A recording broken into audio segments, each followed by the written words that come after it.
Hey, yo, what's up? Holla at your boy, and welcome back, friends, to the Pastor Smell Good YouTube channel, where the scent is always heavenly and the sillage is absolutely divine. It is my pleasure, honor, privilege, all that good stuff to have you guys back here for yet another review. But before we get into the meat of the matter, before we dive nose first into today's featured fragrance, we need to go ahead and take care of some housekeeping. Guys, go ahead and hit me with that like.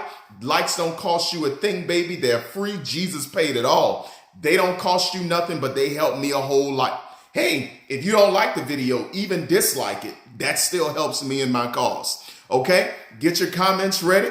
Talk back to me in the comment section. I make it my business to say something back to everybody that comments. And if you are new to our channel, go ahead and subscribe and click the bell for all future upload notifications so that when your boy goes live or uploads another video, you will be in the know. Let's go ahead and get into it for today. Today, let's take a trip to the house of Thierry Mugler as we talk about pure malt. Right here, baby, you got it.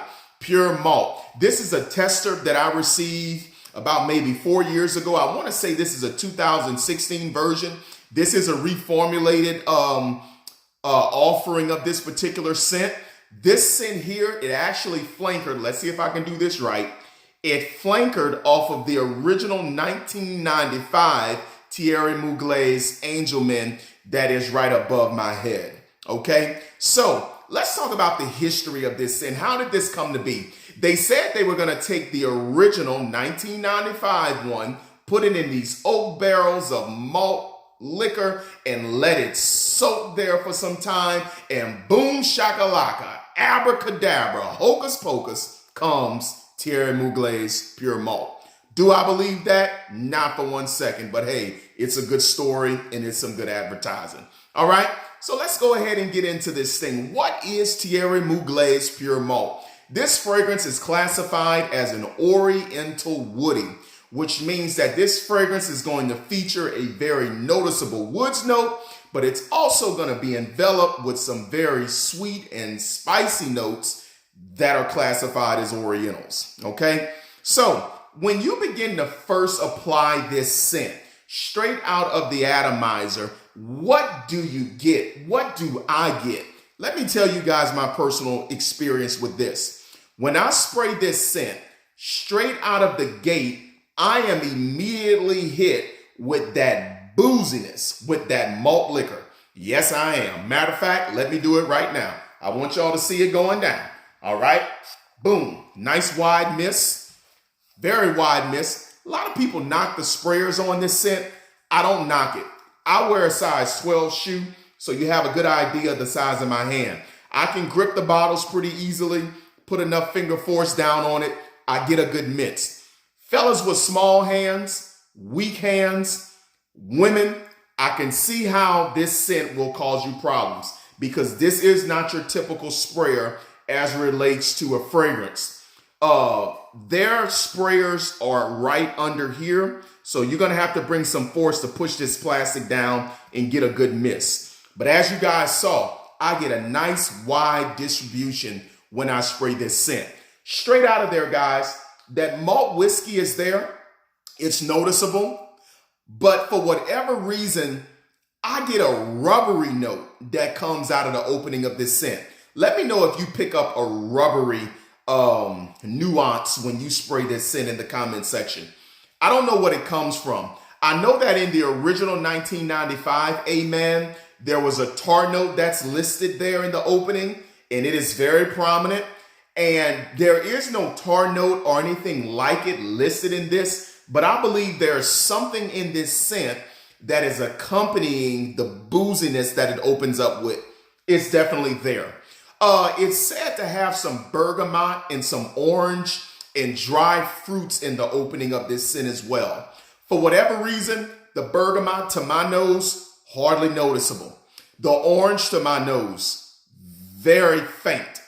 But I do pick up a nice, healthy serving of dried fruit about 5 minutes into the opening.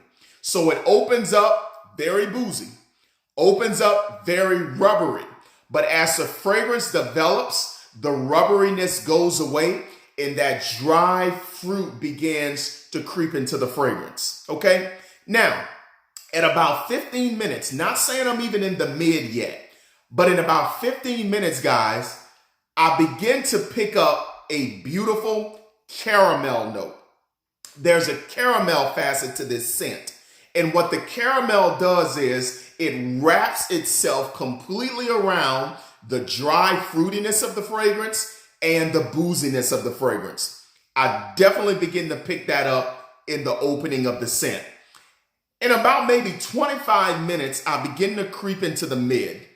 When I get into the heart of the scent is where that Mugler, amen, DNA of the patchouli comes into play. Okay, so I have a very present booziness, but I'm also gonna get a soily, a dirty patchouli note that comes up in the mid. And it's absolutely wonderful. I begin to pick that up in the mid. Okay, so I'm gonna hang out there for about maybe 15 minutes. 15 minutes from the heart, guys, I begin to get into my base.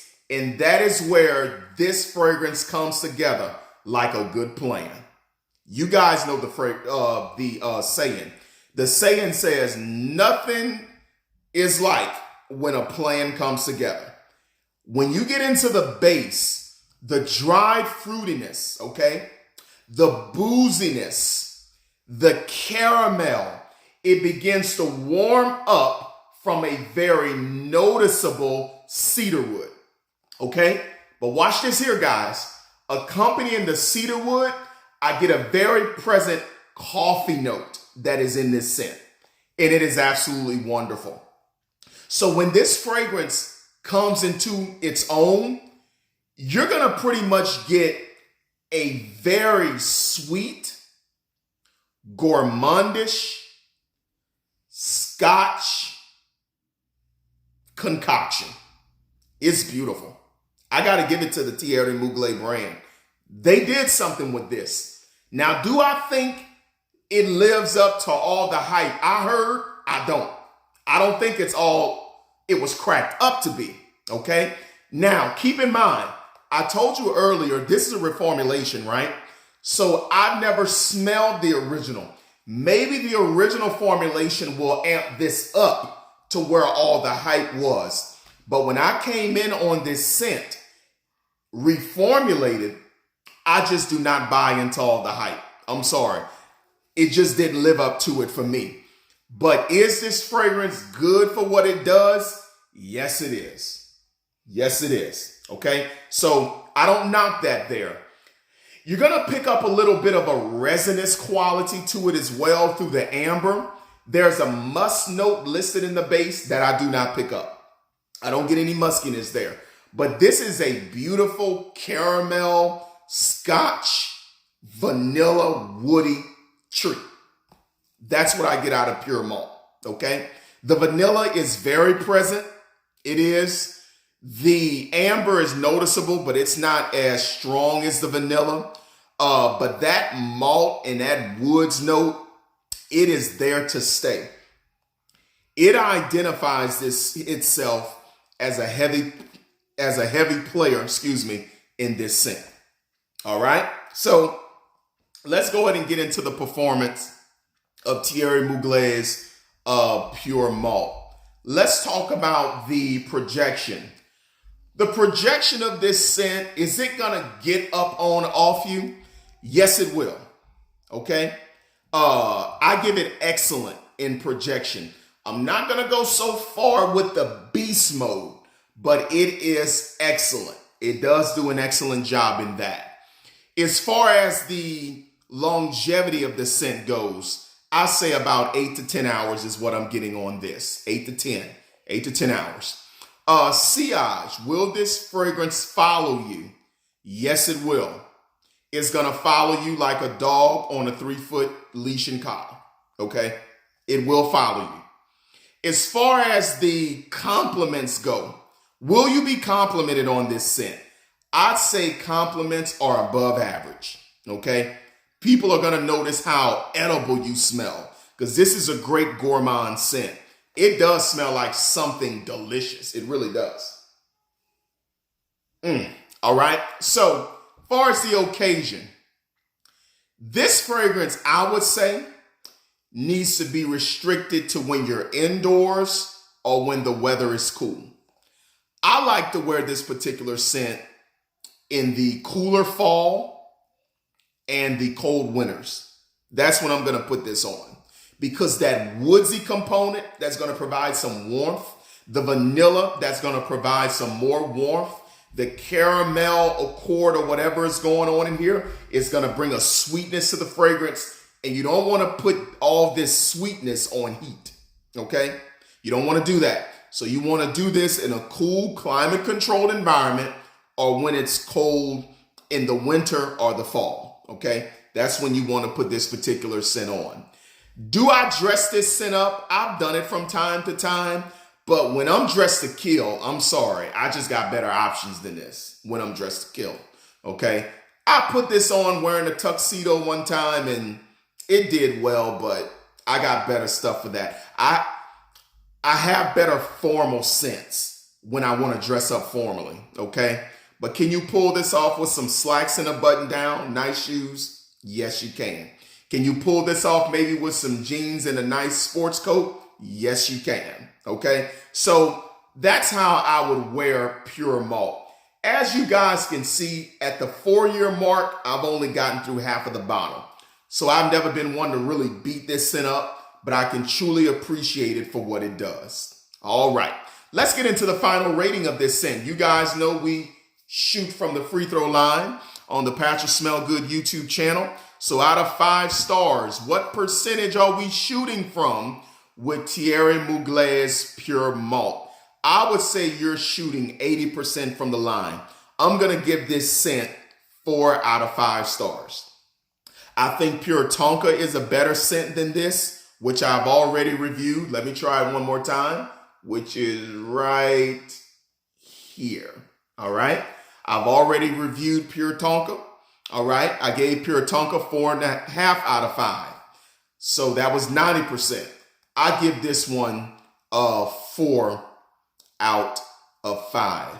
Even when I reviewed Pure Malt, guys, Pure Havana, I told you that a lot of people compared the two scents. They're incomparable to me. They're two very different scent profiles. And I even think Pure Havana is better than Pure Malt.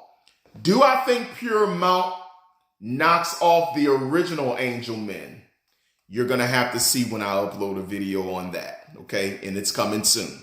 But for right now, I want to give this scent 4 out of 5 stars, okay? So guys, I hope you enjoyed this video. I hope it was helpful for you. Do I recommend you get this caramel, boozy, malt liquor scent? Yes, I do. Get it in your collection. Talk to me about it in the comment section. Talk at you guys later. I'll be uploading real soon.